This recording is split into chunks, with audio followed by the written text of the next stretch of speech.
આ કોઈનો રહ્યો નથી, માટે સદગુરુના સાનિધ્યમાં જાઓ, ઉપદેશ બોધ કરી અને સદગુરુના મુખારબિંદમાંથી એક એક શબ્દ વીજળીના ચમકારા જેવો હોય અને જો તમારા મનરૂપી મોતીની અંદર જો પરોવાઈ જાય તો અત્યારે હાલ મોક્ષ અને મુક્તિ એ અહીંયા આવી તમારા ચરણે બેસી જાય. હવે મોક્ષ અને મુક્તિ પણ એક કલ્પના છે, શરીર પણ એક કલ્પના છે. શરીર તમે નથી, શરીર તમારું નથી. આ શરીર તો આપણું હોય તો આ જ્યારે અંતકાળ આવે છે, શરીર છોડવાનો સમય આવે છે, હું તમને આ એક યુક્તિ બતાવું છું કે હંસલો ઉડી જાય, હંસલો અને આ શરીર પડી ગયું. જો હંસલોનું શરીર જે એક હોય તો હંસલો શરીર લઈને ઉડી જતો હોય તો આ અશ્વની કુમાર જવાની ને બાળવાની ને 5000 નો ખર્ચો કરવાની માથાકૂટ તો નો મટે, બટી જાય, નો મટી જાય, પણ કે ઉડી ગયું શરીર ઓલો ફક્ત એમ જતો રહે. હે તો આજે એક સેકન્ડ જુદા છે, બોલો જુદા છે ને. આ કાયા અને કાયામાં રહેનારો રે ખરા, દેખાય ખરા, પણ છતાંય બે કેવા છે, અલગ છે. તમારે નક્કી કરવું હોય તો હમણાં સત્સંગ પૂરો થાય એટલે ઘરે જાજો અને આવડી તપેલું લેજો, તપેલાની અંદર પાણી ભરજો અને પાણીની અંદર થોડું તેલ નાખજો અને તેલ નાખી બરાબર હલાવી નાખજો, વલોવી નાખજો એટલે પાણી અને તેલ બે એક થઈ જશે. થઈ જશે નો થાય, કોઈ દી નો થાય, નો થાય. કેમ બે ભેગા નો થાય, કોઈ નો થાય, નો થાય. પાણી ને તેલ બે ભેગા દેખાય છે ખરા, પણ ભેગા થતા નથી. એમાં બોલે છે ને એના શરીર બે ભેગા દેખાય છે પણ આ બે ભેગા નથી.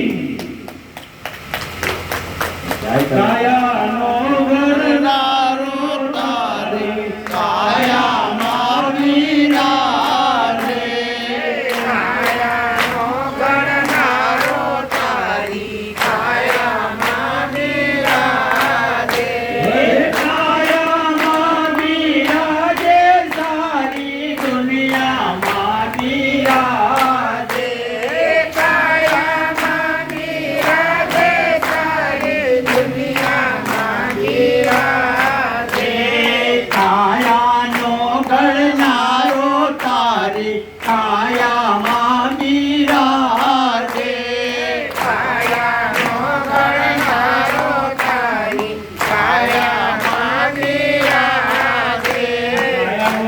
આ કાયા શરીરનું શું કહેવાય? કાયા. કાયા, બરાબર ને? તો આ કાયાનું ઘડતર માતાના ઉદરની અંદર બેહીને ઓલાએ કર્યું, ભયડું કર્યું. સાધન લાવ્યો છે, સાધન લાવ્યો, સાચી લાવ્યો સાધન.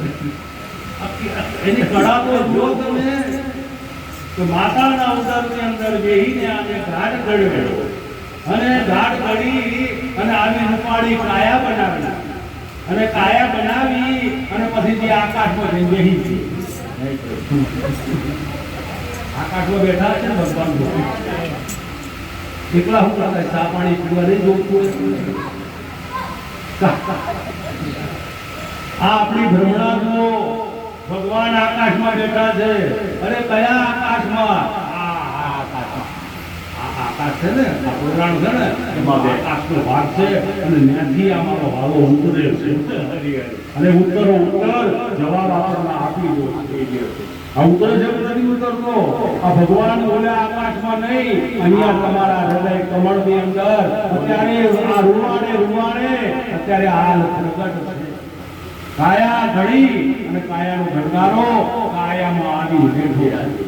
અને આપણે ક્યાં ગોતીએ છીએ બધા? બાર ગોતવાથી ભગવાન કોઈને મળ્યા નથી. જેને અંદર ખોજ પડી, જે અંદર ઉતરી ગયા અને જેને પોતાના ગુરુના વચનનો વિચાર કર્યો અને શબ્દને સુરતાની સાથે લગાવી સુરતા શબ્દની અંદર મળી જાય તો ભેડો. આ ક્યાં કરવાનું છે? પોતે પોતાને કરવાનું છે. ગુરુ તો માત્ર માર્ગ બતાવે, રસ્તો બતાવે, પણ હાલવું તો આપણે પડશે. વરકન્યાને પરણાવવા માટે ગોળ દાદા આવે અને 4 મંગળિયા ફેરવે ને, અને પછી ગોળ દાદા દક્ષિણા લઈને પોટલું લઈને પછી અમે હમણાં જતા રહેવાના.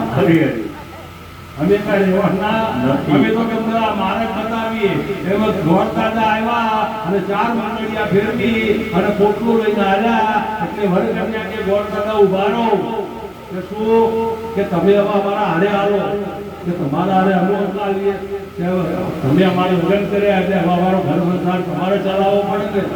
અરે કે તમારે તમારો ઘર સંસાર તમારે ચલાવવો, અમારે ન હોય એમ સદગુરુ આપણને માર્ગ બતાવે, સતનો માર્ગ બતાવી અને આપણને સતનો ઇકરાર કરાવે. અને જ્યારે આપણને ઇકરાર થઈ જાય ત્યારે જન્મો જન્મના જે કાંઈ પડેલા આ અંતરના આવરણો છે એ બધું દૂર થઈ જાય. તો કહેવાનું તાત્પર્ય એ થયું કે શરીર એ તમે નથી. આ શરીર કોનું? 5 ભૂતોનું. શરીર તમારું નહીં ને? 5 ભૂતોનું. તો આ ઉપર નામ પાડ્યું છે કે તમારું નહીં. તમે આ શરીર જન્મ્યું તારું નામ લઈને આવ્યું તો એ બોલો ને, નતો લઈને આવ્યું. તારા નામ ક્યાંથી આવ્યું? ભાઈએ પાડ્યું. ભાઈએ ક્યારે પાડ્યું? કે આ વિશ્વની અંદર પડેલું હતું એ પડેલું. અને જે હતું ને રામ જન્મ્યા નહોતા એ પહેલા રામનું નામ હતું. તો પછી એમના ફરિયા આવીને આનું નામ રામ પાડ્યું. એટલે આ જે નામ છે એ પહેલાથી વિશ્વમાં પડેલું છે અને એ નામ છે એ સતનામનો બોધ આપણને સદગુરુ ગુરુ કરે. અને એ નામ લીયા એને સબ લીયા સકળ શાસ્ત્રો વિના નામે નરકે ગયે બડબડ ચાલો રે. આ નામ બોલાવે નામને અને સામું બોલે નામ. નામ તમારે દેહ નથી, નામને કોઈ શરીર ખરું? આ બધા નામ છે ને. શું દેખાય? આ શું દેખાય? આ દેખાય હું નામ દેખાય. શું નામ તમારું? અરુણાબેન. અરુણાબેન ને બરાબર. જો હવે નામ બતાવો. આ દેખાય એ શું છે? રૂપ દેખાય એ રૂપ દેખાય. શું દેખાય? આ જે કઈ દેખાય એ બધું રૂપ. અને રૂપ કોને બનાવ્યું? માયાએ. કોને? જેટલા પણ રૂપ દેખાય મારું તમારું પશુનું પંખીનું જીવ જંતુનું 84 લાખ યોનિઓના જેટલા પણ શરીરો જેટલા પણ રૂપ દેખાય એ બધું કાર્ય માયાનું છે. માયાનું કાર્ય 5 ભૂતનો આદેશ છે. બંનેને પકડે એમાં આટલો એનો મોહ છે. આટલો બધો મોહ એનો છે જેનો ખલાસ થઈ જવાનું. આ શરીર આપણું 5 ભૂતોની આ કાયા છે અને એક દાડો 5 ભૂત લઈ જવાના. જળનો ભાગ જળ લઈ જશે, પૃથ્વીનો ભાગ પૃથ્વી, અગ્નિનો ભાગ અગ્નિ, પવનનો ભાગ પવન અને આકાશનો ભાગ આકાશ લઈ જશે. આમાં આ બધા ભાગ લેવા માટે તૈયાર થઈ બેઠા છે કે જ્યારે આ બોલનારો નીકળે એટલે તરત અગ્નિમાં નાખો. એટલે અગ્નિમાં નાખ્યો એટલે એ બધું સડ હળગાવી દેવાનું. તો પાણીનો ભાગ પાણીમાં, પવનનો ભાગ પવનમાં અને અગ્નિનો ભાગ અગ્નિમાં. આ બધા લઈ ગયા કે લઈ ગયા? લઈ જાય. તમારું હું આમાં કાંઈ નહીં. જો તમારું કાંઈ નથી તો શા માટે મનથી માની બેઠા છો કે આ બધું મારું છે મારું છે મારું છે? આ સમજી જાઓ. માટે સદગુરુ આપણને શાન કરીને સમજાવે છે કે દીકરા ભાગવાનું નથી, જાગવાનું છે. તો આજે ઉપર સમય થઈ ગયો. સમય તો ક્યાં જાય કોઈને કાંઈ ખબર પડતી. તો અમારા વિનુભાઈ મહારાજ મંજૂર